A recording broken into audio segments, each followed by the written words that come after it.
Episode start होता है तो आयन को अब बुरा लग रहा होता है यू के बदलते रवैये को देखकर। पूरी पार्टी में उदास बैठी रहती है और ये चीज यू नोटिस कर लेता।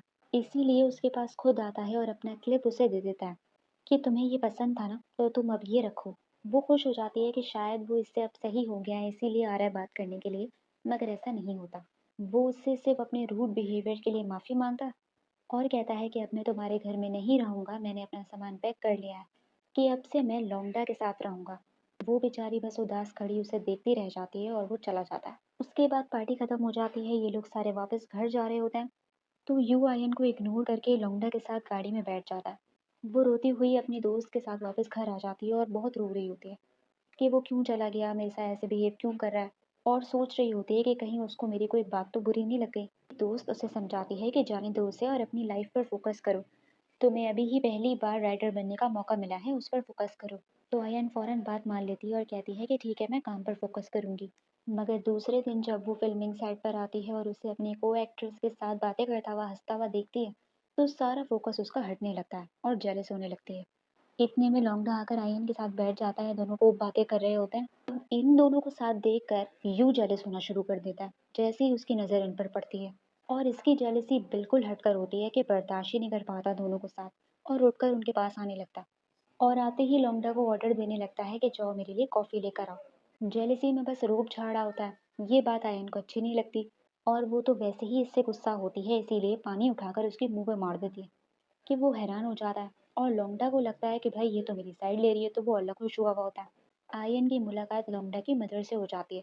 वो तो पहली नज़र में उसे देखते ही अपनी बहू मान लेती है, क्योंकि इनको नज़र आ जाता है कि लौंडा इसके पीछे भाग रहा है। अब क्या होता है कि आयन जो है वो अपनी दोस्त के साथ बैठी होती है और इसी बात पर गुस्सा होती है कि उसका रवैया जो बदल गया है। और वहाँ यू भी उसी रेस्टोरेंट में बैठा होता है अपनी को एक्ट्रेस के साथ और दबा दबा के ड्रिंक्स पिए जा रहा होता है। वो लड़की समझ जाती है कि इसे आयन पसंद है, इससे कहती भी है, मगर ये इस बात को एक्सेप्ट नहीं करता। तो उल्टा वो भी अपनी प्रेम कहानी लेकर बैठ जाती है जब दोनों ड्रंक हो जाते हैं। इसे भी कोई पसंद होता है जिसकी ये पिक्चर अपनी वॉलपेपर पर लगा कर रखती है, मगर उस लड़की की शक्ल नजर नहीं आती। यू ये देखकर हैरान होता है कि तुम किसी और को पसंद करती हो, मुझे तो लगा था कि तुम यू को पसंद करती हो। तो वो साफ इनकार कर देती है कि ऐसा कुछ नहीं है। इतने में आयन वापस अपने घर जा रही होती है तो उसके पास कॉल आती है उसी यू की को एक्ट्रेस की कि यू को उठाकर यहाँ से ले जाओ, वो ड्रंक है। इतने में उसकी नज़र उन पर खुद पड़ जाती है कि वो वहीं बैठे होते हैं। को एक्ट्रेस को तो उसकी असिस्टेंट ले जाती है और यू को वहाँ अकेला छोड़ना आयन को अच्छा नहीं लग रहा होता है, इसीलिए वो अपने दोस्त को घर भेज देती है और खुद इसे घर लेकर जाने लगती है। मगर एकदम से यू जाग जाता है और आयन को देखकर उससे खुशी से बातें करने लगता है। उसकी उंगली पे चोट लगा देखता है तो फौरन उसकी केयर करने लगता है। ये देखकर तो आयन फौरन पिघल जाती है और सिर्फ इतना ही नहीं बल्कि वो उसके करीब भी आने लगता है, मगर ड्रंक होने की वजह से बेहोश हो जाता है।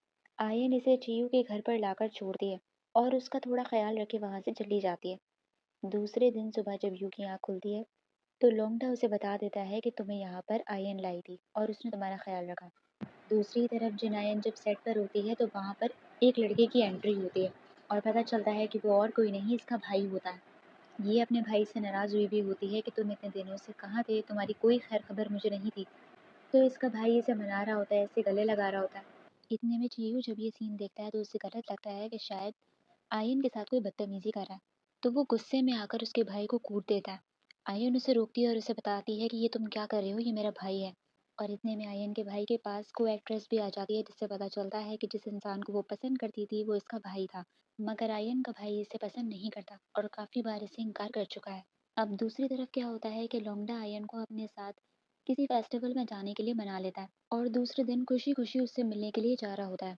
यू को दाल में कुछ काला लगता है और वो पता लगा लेता है कि ये दोनों कहीं घूमने जा रहे हैं, तो फटाफट खुद भी कबाब में हड्डी बन के पहुंच जाता है और लाख बहाने करके लौंडा को उसके साथ जाने से रोक रहा होता है कि हमें सीन रिहर्सल करने हैं। अब लौंडा को तो आयन के साथ घूमने जाना होता है, इसीलिए वो इस यू को भी साथ चलने को कहता है और यू को तो यही चाहिए था कि मैं भी जाऊं, तो फटाफट मान जाता है। लौंडा का मूड खराब हो जाता है कि इसने मेरी डेट खराब कर दी। अब फेस्टिवल के अंदर इन लोगों को विश मांगनी होती है तो ये लोग लैंटर्न वगैरह खरीद रहे होते हैं, मगर ये यूं नहीं खरीद रहा होता। इसीलिए आयन इसे देख रही होती है कि ये क्यों नहीं खरीद रहा। इतने में ही आयन से कोई टकरा जाता है और उसके कपड़ों पर जूस गिरा देता है। तो लौंडा फौरन अपनी गाड़ी से नई शर्ट लेने के लिए चला जाता है। इतने में यू को मौका मिल जाता है अपना कोट आयन को देने का और वो फौरन अपना कोट उतार के आयन को पहना देता है और उसे उसके नाम की लैंटर्न ढूंढने के लिए ले जाता है। उसे नज़र नहीं आ रहा होता तो उसे अपनी गोद में उठा लेता है। उसका रवैया जब वो अपने साथ अच्छा देखती है तो उसका भी मूड ऑटोमेटिकली ठीक हो जाता है। खैर जब इसे अपनी लैंटर्न मिल जाती है तो उसके काफ़ी देर बाद लौंडा पहुंचता है इनके पास। दूसरी ही तरफ उसी आदमी को दिखाया जाता है जिससे कंपटीशन करके यू ने उसकी जगह ले ली थी। तो इसे यू से खुन्नस हो जाती है कि मैं इसे नहीं छोड़ूंगा, और उससे बदला लेने के लिए ये अपने साथ किसी और बंदे को भी शामिल कर लेता है जिसका नाम होता है हाव। ये बहुत शरीफ सा होता। वो बंदा इससे ज़बरदस्ती काम करवा रहा होता है ये कहकर कि अगर तुमने मेरा काम ना किया तो तुम्हारे फादर के इलाज के लिए पैसे नहीं दूंगा। और सेट पर जो यू का रूम होता है वहाँ पर जाकर कैमरा फिट करने को कह रहा होता है कि चीयू की याददाश्त सच में गई हुई है या वो नाटक कर रहा है। तो हाउ छुपता छुपाता उसके रूम तक पहुंच जाता है, कैमराज और जो भी चीज़ें होती हैं सब कुछ उसके रूम में फिट कर देता है। इतने में अचानक यू आने लगता है तो वो वही रूम में छुप जाता है। मगर अचानक ही यू के साथ कुछ अजीब सा होता है। वो जैसे ही ग्लास उठाकर पानी पीने लगता है तो उसका हाथ ब्लर होने लगता है। ये चीज़ हाउ को भी नज़र आ जाती है शायद, मगर वो नज़र का धोखा समझता है। फिर दिखाते हैं कि यू का फाइट सीन होने वाला होता है तो ये आदमी क्या करता है कि यू को मारने का प्लान करता है कि इस फाइट सीन में ही मैं उसका काम तमाम कर दूंगा। स्टंट वाली जगह पर जाकर वहाँ कुछ गड़बड़ कर देता है और अपने बचने का प्लान इसने हाओ के ज़रिए बना लिया होता है। अब दिखाते हैं कि फाइट सीन स्टार्ट होता है। यू बहुत ही बेहतरीन तरीके से सबसे लड़ा होता है। तो अचानक वो आदमी सच में यू से लड़ना शुरू कर देता है। यू समझ जाता है कि कुछ तो गड़बड़ है। शायद ये आदमी वही है जिसने चीयू को नुकसान पहुंचाया। यू उसे पकड़ लेता है, इसका नकाब हटाकर देख लेता है कि तुम। मगर उस आदमी ने वहाँ की सीढ़ियों पर गड़बड़ करी हुई होती है। जैसे ही यू वहाँ पाँव रखता है तो नीचे गिरने लगता है। मगर हैरानी की बात तो ये होती है कि बचता तो वो आदमी भी नहीं है, वो भी गिरने लगता है। यूं इसे पकड़ता है मगर बैलेंस संभाला नहीं जाता शायद, इसीलिए दोनों नीचे गिर जाते हैं। और ये सब सीन जब आयन देखती है तो उसकी हालत ख़राब हो जाती है। वो भागती हुई यू के पास आने लगती है, मगर उसे परेशान भागता हुआ आता हुआ ये हाव देख लेता है। ये शायद आयन को पहले से जानता है, इसीलिए ये जानकर हैरान हो रहा होता है कि आयन चीयू को कैसे जानती है। और फिर पता चलता है कि असल दुश्मन वो आदमी नहीं था, बल्कि ये हाव था।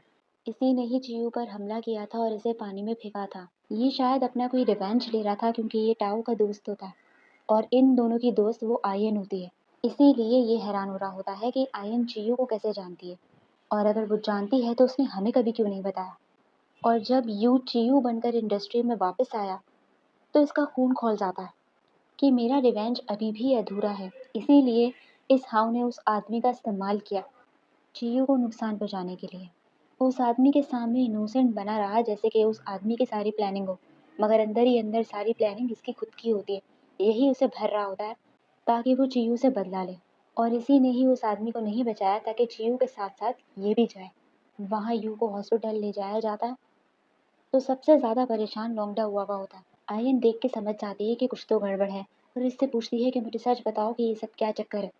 वो डर के मारे उसे सब बता देता है चीयू वाली कहानी कि चीयू का कोई दुश्मन है, वो अभी भी चीयू के पीछे पड़ा हुआ है, उसकी जान खतरे में थी इसीलिए उसने तुमसे ब्रेकअप किया, तुम्हें बुरा भला कहा ताकि तुम उससे दूर चली जाओ। वो सारी सच्चाई खोल देता है। वो हैरान हो जाती है कि तुम लोगों ने मुझे कुछ बताया क्यों नहीं, क्योंकि ये तो जानती है कि वो यू है और उसे आजकल के ज़माने की चालाकियों के बारे में नहीं पता। अब इतने में डॉक्टर बाहर आती है और कहती है कि हम चीयू को बचा नहीं पाए। ये सुनकर दोनों की हालत पतली हो जाती है, दोनों रोना शुरू कर देते हैं। मगर बाद में पता चलता है कि ये तो चीयू की बॉडी होती ही नहीं है, ये तो वो दूसरा आदमी होता है जो उसके साथ गिरा था। तो अब आयन परेशान हो जाती है कि वो कहाँ चला गया और पूरे हॉस्पिटल में उसे पागलों की तरह ढूंढती रहती है क्योंकि वो डर रही होती है कि कहीं वो अपने ज़माने में वापस तो नहीं चला गया। ये सोचकर वो और रोना शुरू कर देती है कि वो मुझसे बगैर मिले कैसे चला गया। अब वो रो ही रही होती है कि इतने में यू उसके पास आ जाता है।